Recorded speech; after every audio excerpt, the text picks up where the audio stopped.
I really need to invest in another phone stand. I've got my phone stand in the other car. But anyway, so let me tell you, I got something to say. I've been trying to find a Hot Wheel that is a 1986 release of the front running Fairmont. And for 1986, it was released on the Hot Ones card back. And with the name of Race Ace. It's a white one, and it's got orange and magenta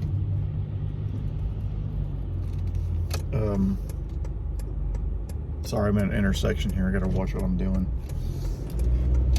Orange and magenta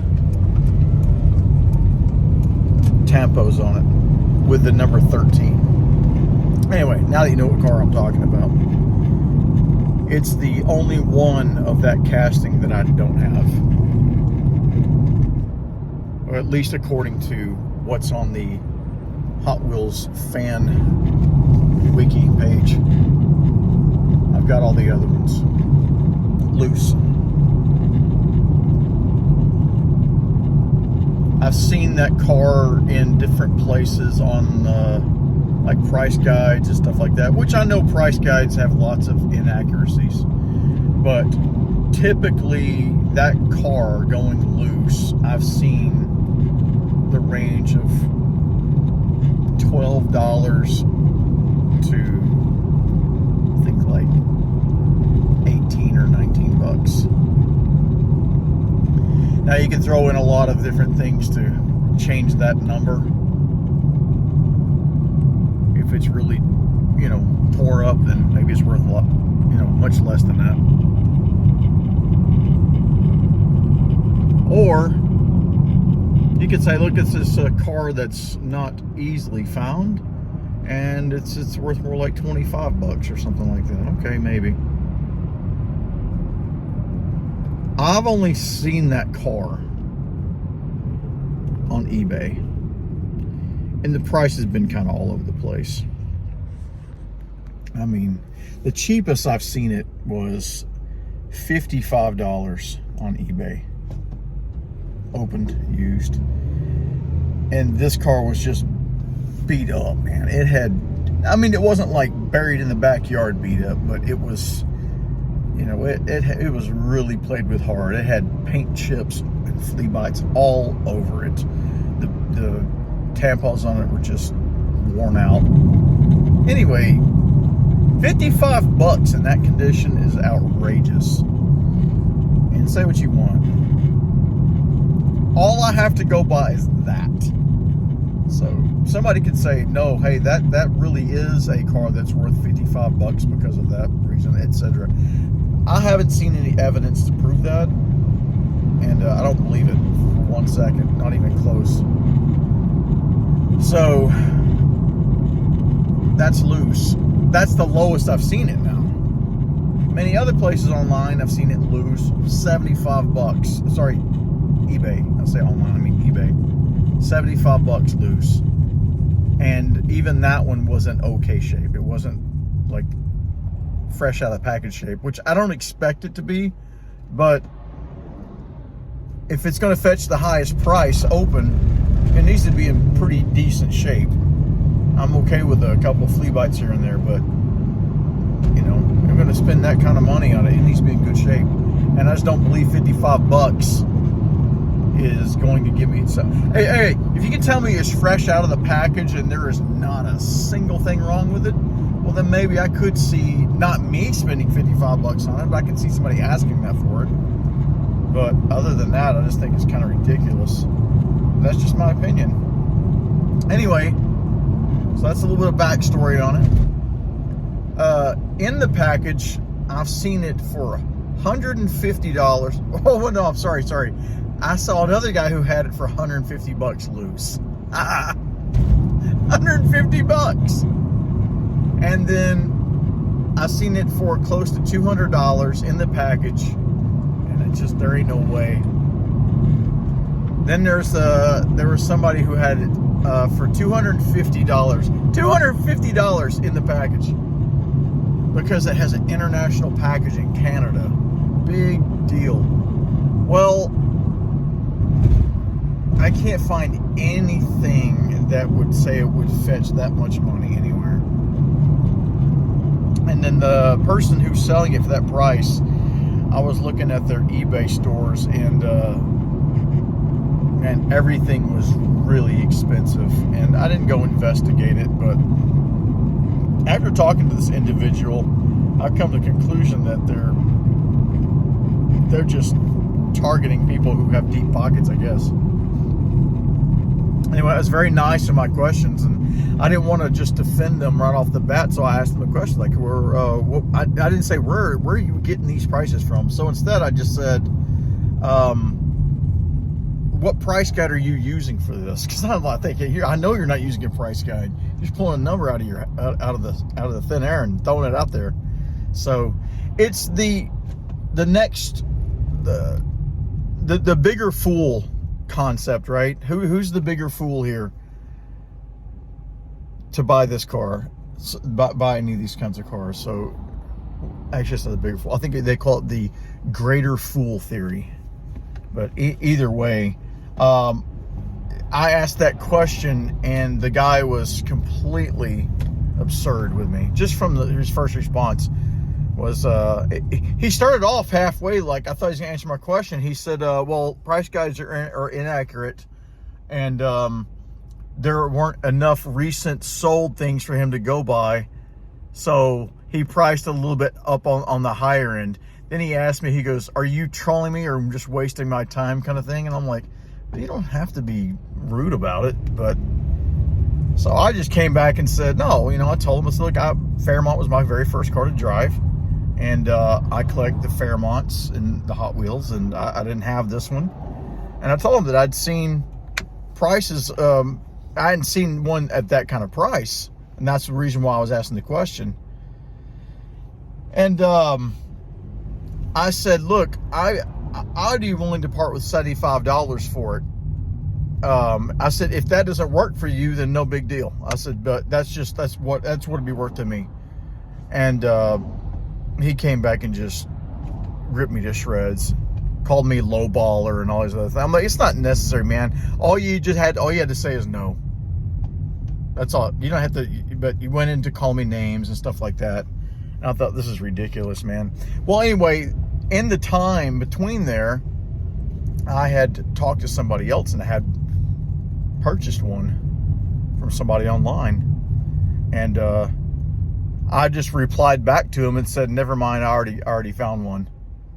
And then he came back and said, sure you did.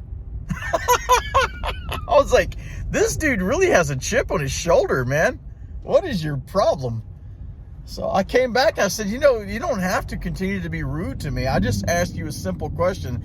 Then he came back and just like, would you stop messaging me? I have better things to do with my time than to deal with lowballers like you who are offering me ridiculous, insulting prices for. I'm like, okay, I'm done with this guy. But what is it with people? Why are people so uptight? I asked questions that I was asking legitimate questions.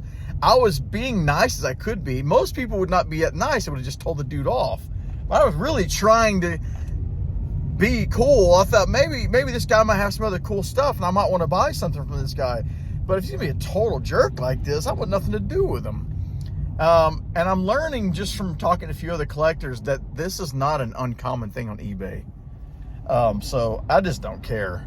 But that's one thing that happened. But the other part of that story is I said I'd picked up one from somebody online. So I was trying to ask people, like, well, if you're not going to eBay, where can you find some of these cars that are, things that are harder to find? And one of the things that said, should go join some, first of all, go to shows and that kind of stuff, meet with other collectors. One of the things that says go onto Facebook and find some groups of people who are in the diecast community and just put it out there what you're looking for, and you know, do that. Buy and sell and trade with amongst other collectors. And I thought, oh, I'll just try that. So I was already on a handful of groups, and I checked the rules and make sure it was okay to solicit videos for, you know, showing stuff off, or, you know, I was making sure I didn't want to be spamming people. So I just went and found a picture of this car in the package online, and I put it up and said, hey, I'm looking for one of these cars. If anybody has one, let me know. So I had a few people reach out and say, yes, I have this car. I've got extra ones, whatever.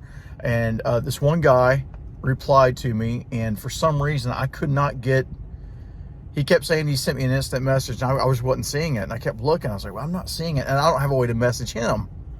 So I don't know if there's something going on with Messenger there, but I wasn't seeing it. I was able to finally go through, and there was something keeping me from seeing all my messages on Facebook, and I fixed that. Then I was able to see his instant message, and I said, cool, yes, I'd like to, you know, what do you want for the car? And then I just stopped hearing from him. Well, since I wasn't hearing from him, there was 2 other people that said, yes, I've got that car. Well, I responded to this one guy, and I said, do you have any pictures of it? What would you want for it? And he said, well, you know, what will you offer? And I thought, well, let's see, I was thinking if the car is worth $17 and throw another $3 on there for shipping, so 23. And I just replied to him. I said, how about $23? $23 shipped. And he said, cool, that works for me. I was like, great, that's an awesome deal for me. Awesome. So I told him I can use PayPal, and this is where I'm getting with this whole video. I should have put the bottom line up front, and maybe I'll do that in the description. If you're gonna do PayPal, and I'd probably say, you guys probably all know this, I'm the last one on the planet to actually know about it.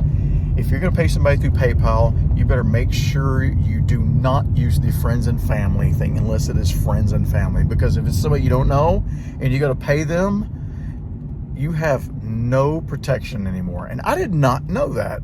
I just didn't know it. I thought people used that feature on PayPal to get around any tax, you know, taxable items and that sort of thing. So if I had known that, I would have never done it. And the reason why is because, you know what I did, right? I paid this guy. It's a week later, and I haven't gotten the product. And I was just going to reach out to him and say, hey, you got a chance to mail in that yet? Because I did ask him if he was in the tracking. He said yes, that whenever he sends it out, he'll make sure to send the tracking number. I was like, cool, all right. So everything looked pretty cool. And then I haven't heard from him. Well, I went on and tried to message him today, and I got the this person is unable to receive instant messages from you through Messenger on Facebook. It's okay.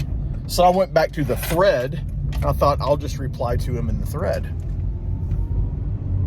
You go back, all of those messages, interactions on the thread are gone. All the original ones are there, but the interactions with that person, they're gone. Like someone's deleted him, like they removed him from the group. Then I tried to go to his profile. And when I went to try to go to his profile, which was there before, I went to his profile, and it says you can't view his profile because it's either been deleted or some other 2 things. And that's when I realized I've been scammed. Let me go to my PayPal, and I'll just dispute the charges and get my money back. And then it says using the friends and family, you don't have the buyer protection that you normally do with PayPal. Now I'm like, then what is the freaking point with PayPal then? If you're not going to have those protections. I mean, I could send money to friends and family any other way. Anyway, my hard lesson. And if you've never run into that, hopefully this will save you the disappointment that I've had to go through for that. But it's really one of those rookie mistakes that I would never make. And I'm probably more irritated at myself than I am about the incident. It was only $23, but still, it still pisses me off because there's people out there who do that. And I realize there's probably people who do that all day long. They steal so. And the thing is, I was ripping on this guy. I went back and told the group, don't anybody buy anything from this guy because he won't pay. He's a scam artist. But what the reality is the picture of the guy and the name are probably not even the person who did it, because that person was probably hacked. They probably had their identity stolen, and then this loser out there is scamming people. And he's probably got, who knows, he could have hundreds of profiles. And this is what he does all day long. Goes into groups, joins groups, scams people, gets their money, disappears, and just does it over and over and over. But let me say this, my friend, and I know you're not going to hear this or see this. You can't escape God. He sees it all. And you're stacking up wrath. Happy hunting, everybody.